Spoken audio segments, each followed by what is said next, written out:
Hi friends, ఎలా ఉన్నారు? Multi repair Telugu tech ఛానల్కి స్వాగతం.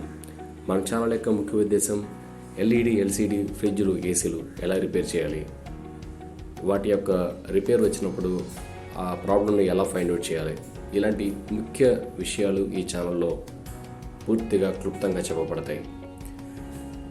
ముఖ్యంగా ఈ హోమ్ అప్లయన్స్ రిపేర్కి ఇంట్రెస్ట్ ఉన్నవాళ్ళు మాత్రమే ఈ ఛానల్ని సబ్స్క్రైబ్ చేసి లైక్ చేయండి. సో ఇవాళ ఎల్ఈడి టీవీ రిపేర్ గురించి తెలుసుకుందాం. ఎల్ఈడి టీవీలు రిపేర్ చేయడానికి కావాల్సిన ముఖ్యమైన క్వాలిఫికేషన్ కాన్సన్ట్రేట్, ఫోకస్. మనమేమి ఎల్ఈడి టీవీని కొత్తగా ఏం తయారు చేయట్లా, ఎవరో రిపేర్ చేసిన వస్తువుని మనం రిపేర్ చేస్తున్నాం.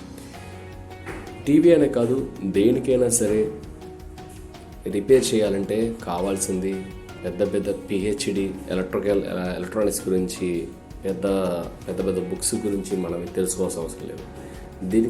దేనికైనా సరే, ఒక ఫ్రిడ్జ్ కావచ్చు, ఏసీ కావచ్చు, టీవీ కావచ్చు, ఎనీ ఎలక్ట్రానిక్ ఐటమ్ దేనికైనా సరే కొన్ని టెస్ట్ పాయింట్స్ ఉంటాయి.